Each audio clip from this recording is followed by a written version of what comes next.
بولیے اگلا جملہ سننا، اپنے بختوں پہ ناز کرنا۔ میرے نبی علیہ السلام نے مجمع انبیاء کے اندر جہاں ڈھیروں شان انبیاء نے اپنی بیان کی، اللہ کے محبوب کا کروڑوں احسان ہم پر، سرکار کے بے شمار احسانات ہم پر، میرے نبی علیہ السلام نے چوتھے جملے میں جو ارشاد فرمایا وہ فرمایا وجعل امتی خیر امت اخرجت للناس۔ فرمایا تم اپنی شانوں کے لحاظ سے بے مثال ہو، رب نے تو مجھے امت بھی بے مثال عطا فرمائی۔ اب بھی پوچھتے ہو میلاد کیوں مناتے ہیں؟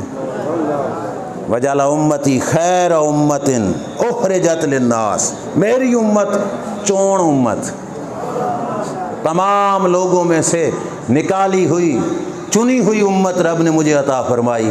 میں جب بھی یہ جملہ بیان کرتا ہوں اکثر اوقات یہ کہتا ہوں، یار جس وقت بندے کا بیٹا بھی ہونا کسی اونچے محکمے میں افسر لگ جائے تو باپ ہوئے ماڑا، اور باپ اس افیسر کے پاس پتر بھی باویں کیوں نہ ہوئے جائے تو بیٹا اس باپ کو باپ کہنے سے شرمائے گا۔ یہ ہے کہ نہیں؟ باپ کو باپ کہنے سے بھی شرمائے گا، کیوں؟ وہ کہے گا میں ایڈا وڈا تے ابا ماڑی جئی حالت چایا، میں اس کو باپ کہوں تو ہم پلہ افیسروں میں میرے لیے باعث شرم ہے۔ اب یہ بات ذہن میں رکھ کے دیکھو، نبیوں کا نبی اور عرشوں کے سفر پہ نکلا اور رب نے راہوں میں عزتیں بخشیں، انبیاء کو مقتدی بنا دیا اور کانفرنس میں خصوصی خطاب کروا دیا۔ بے شمار شانوں والے نبی صلی اللہ علیہ وسلم کی کتنی کرم نوازی کہ اس مجمع میں رب کے رسول نے ہمیں یاد فرمایا۔ قومی اسمبلی میں جس کا نام آ جائے وہ اس ریکارڈنگ کو بار بار اپنے موبائل پہ اپلوڈ کر کے کہے گا جی میرا نام بہت بڑے ایوان میں آیا۔ وہ بس کر اپنے نخرہ تو ہمارا بنتا ہے جن کا ذکر رب کے محبوب نے 1.25 لاکھ پیغمبروں کے مجمع میں فرمایا۔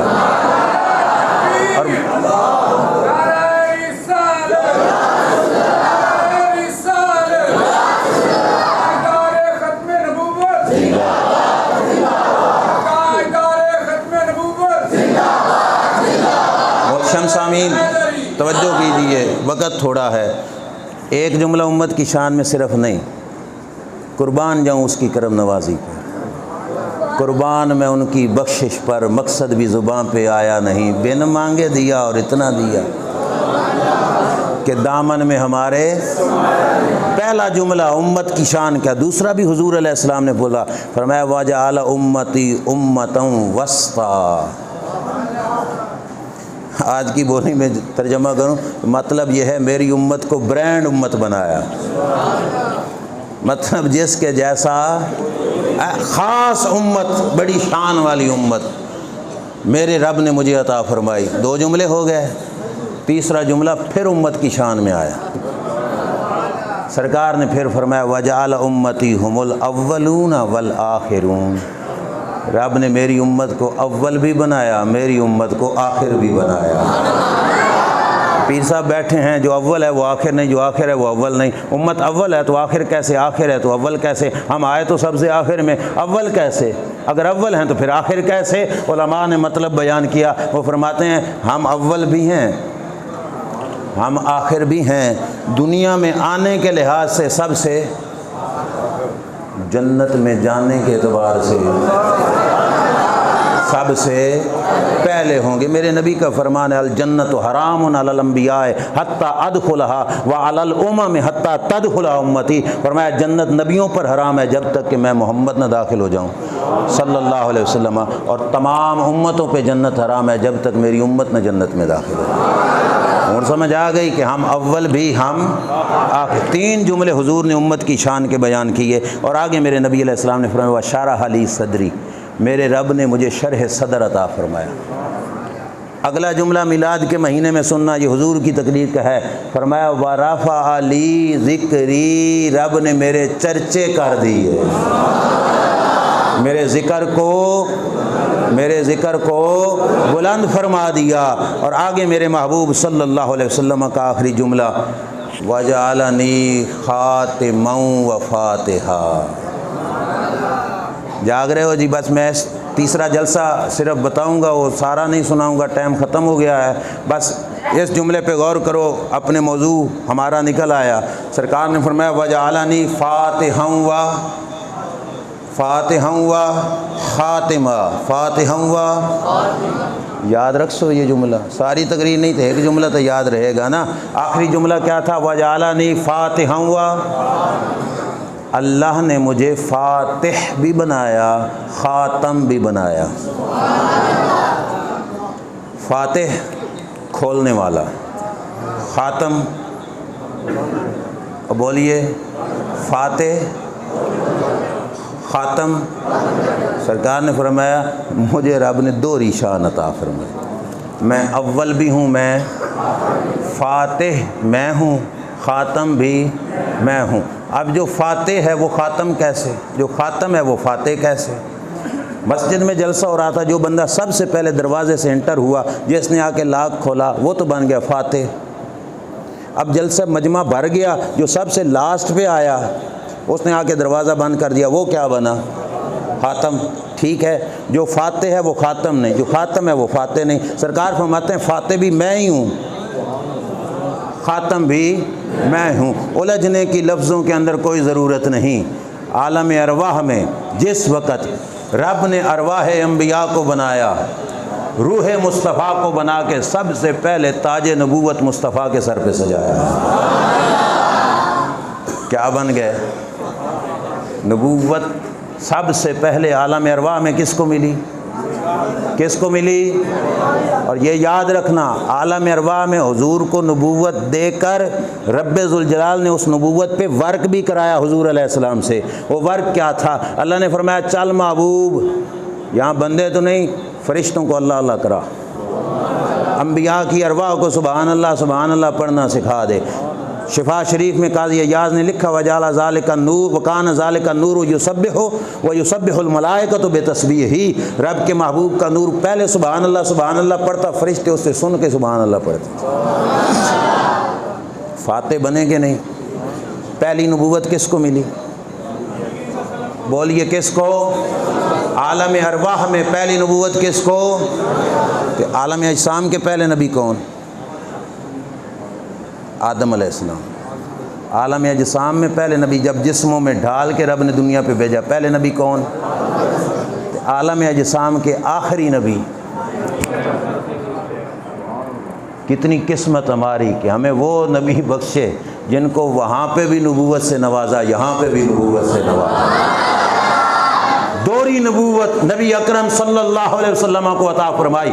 عالم ارواح میں جس وقت سلسلہ نبوت کا آغاز ہوا، رب نے محبوب کے سر پہ تاج نبوت سجا کے فرمایا سونیا نعمت تھی نبوت، اور میں اس نعمت کا آغاز اور افتتاح تیری ذات سے کر رہا ہوں، تیرے سر پہ تاج نبوت کو سجا رہا ہوں۔ جس وقت سلسلہ آیا عالم اجسام کا، 1.25 لاکھ پیغمبر حضور سے پہلے اس عالم اجسام کے اندر اپنا زمانہ نبوت گزار گئے۔ آخر پہ، سب سے آخر پہ رب نے ختم نبوت کا تاج اپنے محبوب کے سر پہ سجا کے فرما دیا محبوب اب تیرے بعد کسی کو نبوت، اب تیرے بعد نبوت کسی کو۔